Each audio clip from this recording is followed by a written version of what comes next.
Bonjour! Nous cheminons ensemble depuis presque 2 mois déjà et nous continuons de faire la connaissance de personnes qui en ont beaucoup à nous apprendre.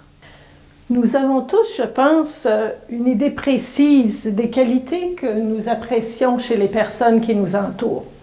En ce qui me concerne, j'apprécie particulièrement les personnes qui ont des convictions et qui savent les défendre.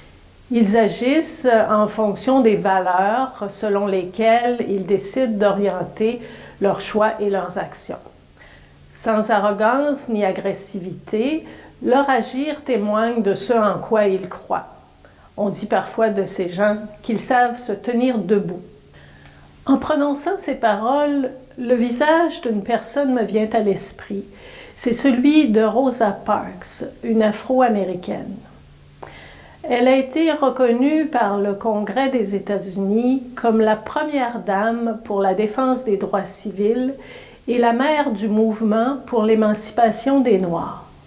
D'ordinaire, lorsqu'on évoque ce sujet, on pense d'abord à Martin Luther King, qui en a été le protagoniste de réputation internationale. Mais à l'époque où Rosa Parks s'engage pour la défense de cette cause, Martin Luther King n'est qu'un simple pasteur à peine connu. Pourtant, Rosa s'engage déjà dans la lutte pour les droits des siens. Le 1er décembre 1955, cette jeune couturière de 42 ans participe au basculement de l'histoire des États-Unis en refusant de céder son siège à un blanc dans un bus de Montgomery en Alabama. Voici comment elle raconte elle-même ce qui s'est passé. D'abord, j'avais travaillé dur toute la journée. J'étais vraiment fatiguée à la fin de cette journée de travail. Mon travail, c'est de confectionner des vêtements que portent les Blancs. Ça ne m'est pas venu comme ça à l'esprit, mais c'est ce que je voulais savoir. Quand et comment pourrait-on affirmer nos droits en tant qu'être humain? Ce qui s'est passé, c'est que le chauffeur m'a demandé quelque chose et que je n'ai pas eu envie d'obéir. Il a appelé un policier, on m'a arrêté et emprisonné. Elle ajoute, les gens racontent que je n'ai pas voulu céder mon siège parce que j'étais fatiguée. Mais ce n'est pas vrai. Je n'étais pas fatiguée physiquement, du moins pas plus que d'habitude après une journée de travail. Je n'étais pas vieille. Certains ont voulu laisser croire que j'étais vieille, mais j'avais seulement 42 ans. Non, la seule fatigue que j'avais, c'était celle de céder. Cet acte d'une couturière anonyme sert de déclencheur et de catalyseur pour la lutte pour les droits des Noirs.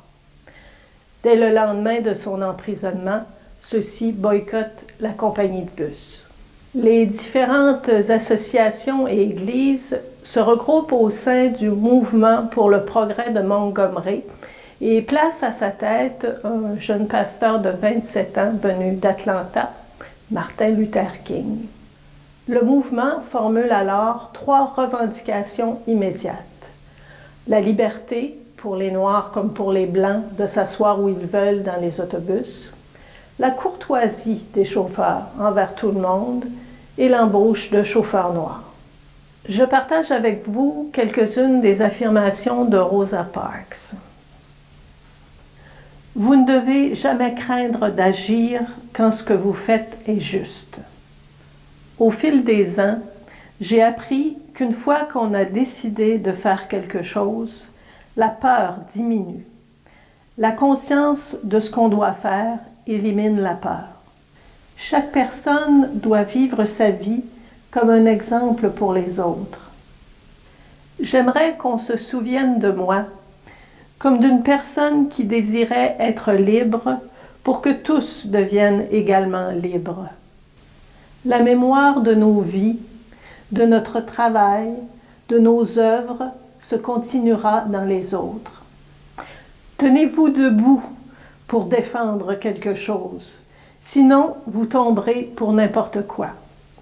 Le chêne d'aujourd'hui est le gland d'hier qui a su tenir sa place. Peu après une visite de Nelson Mandela, tout juste sorti de prison, Rosa Parks décède le 24 octobre 2005 à Détroit, où elle avait élu domicile. Dans tout le pays, les drapeaux furent descendus à mi-mât et sa dépouille fut exposée pendant 2 jours dans la rotonde du Capitole pour un hommage public. À l'autre bout du mail trône la statue géante d'Abraham Lincoln, le président qui abolit l'esclavage, promesse d'une aube nouvelle pour tous les Noirs d'Amérique qu'il fallut presque un siècle pour entrevoir. Et paradoxalement, Rosa Parks est reconnue comme la femme qui s'est tenue debout en restant assise.